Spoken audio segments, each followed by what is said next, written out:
जैसे मैंने अभी व्यक्त किया, यदि आपका उजाला साबित करेगा तो आपका जीवन बिल्कुल उसी तरह से साबित करेगा कि आप किस पक्ष की ओर हैं।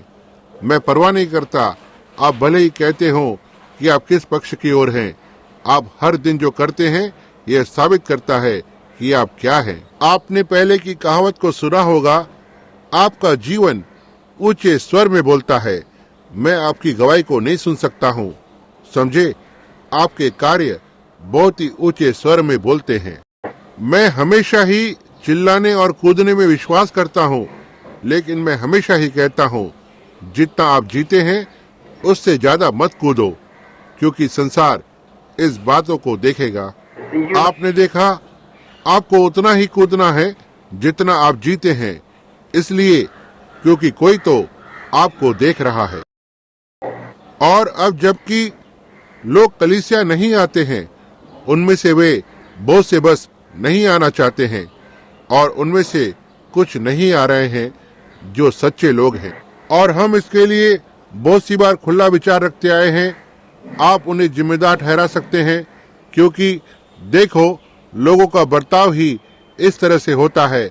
वह खुद को मसीह कहते हैं। वे संसार के लिए बहुत बड़ी रुकावट हैं।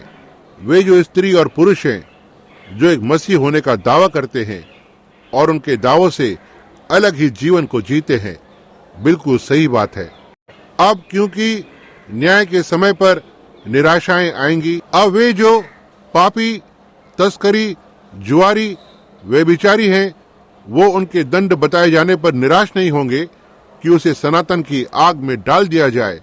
वे निराश नहीं होंगे। लेकिन जो व्यक्ति खुद को किसी प्रकार की कलीसिया के धार्मिकता के पीछे छिपाने की कोशिश करता है, उस व्यक्ति को न्याय के दिन पर निराश होना पड़ेगा, समझे। जो एक मसीह होने का दावा करता है और किसी और तरह के जीवन को जीता है, ये उसके लिए अच्छा होगा कि वो आरंभ से ही किसी और तरह का कभी दावा नहीं किया हो और बाद में कोई अलग ही जीवन को जीना आरंभ करे, क्योंकि वह हमारे लिए सबसे बड़ी ठोकर है। क्योंकि वो दावा करने वाला है, वो कहता है कि वो एक मसीह है और किसी और ही प्रकार का जीवन जीता है।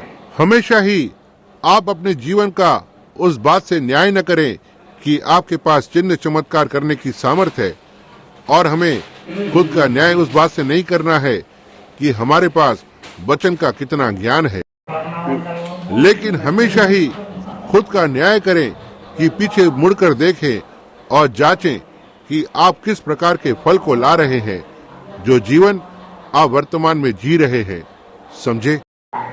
जैसे मैंने कुछ समय पहले एक बिजनेसमैन की सभा में प्रचार किया जो फिनिक्स, एरिजोना में थी, यीशु का प्रतिबिंब जो मसीह के जीवन को प्रतिबिंब करना है।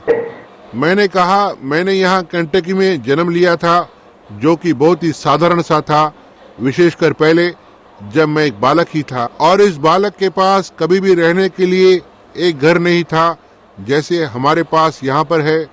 यहाँ पर बहुत सी खूबसूरत महिलाएं हैं जो आईनों में देखती रहती हैं। वे आईने उनके सारे घरों में होते हैं, जिससे कि वे अपने बालों को ठीक से बनाए रखें और इत्यादि। लेकिन उस लड़के के पास एक छोटा सा आईना था, जो कि बस छोटा सा एक टुकड़ा ही था, जो उस पेड़ पर बाहर टंगा हुआ रहता था, जहाँ पर वो हाथ मुंह धोने की मेज होती थी, जहाँ पर उसके माता और पिता हाथ मुंह धोते थे और उनके बालों को बनाते थे और इत्यादि।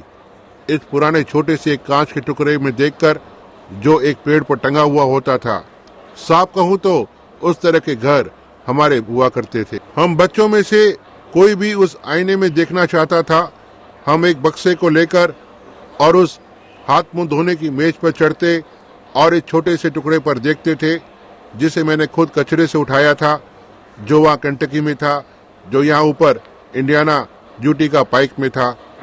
अब इस छोटे बालक ने कभी भी अपने आप को इस तरह से नहीं देखा था, तो वो उसकी दादी से मिलने के लिए शहर में आया और वो कमरों में घूमने लगा, और दादी का जो घर था वहाँ दरवाजे पर पूरा आईना था, और सो वह छोटा सा लड़का उस कमरे में यहाँ वहाँ दौड़ने लगा।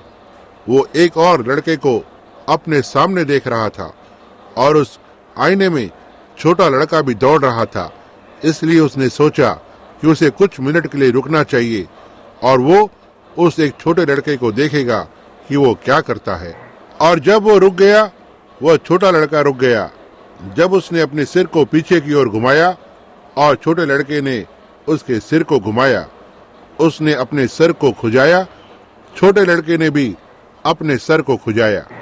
अतः वो जांचने के लिए नजदीक आया और पीछे की ओर मुड़ गया और उसकी माँ उसे देख रही थी और उसकी दादी उसे आश्चर्यचकित होकर देख रही थी। कहा, क्यों माँ, यह मैं ही हूँ?